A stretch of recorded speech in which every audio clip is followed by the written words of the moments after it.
So we're going to highlight some of the features of this great cabinet. Down here you can see we have a foot pedal. This allows you to have more control whenever you're using the machine rather than having an on-off switch.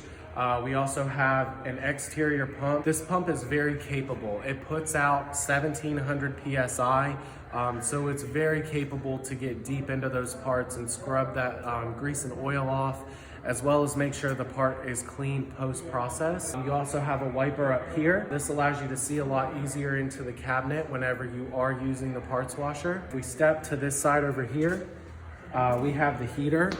This is really good to get greases and oils off of your parts. It allows the water to wash away greases and oils so much faster than room temperature water. This also has a standard regulator so that you can regulate the air going to your internal drying nozzle. So if we step around to this side, on the inside, the internal drying nozzle is on the opposite side of the cabinet to dry off your parts after you're done blasting. This is the blasting nozzle.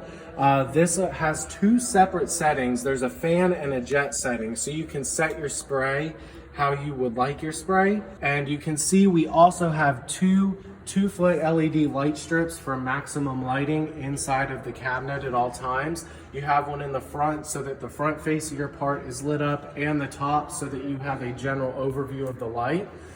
That's just a little bit of the features.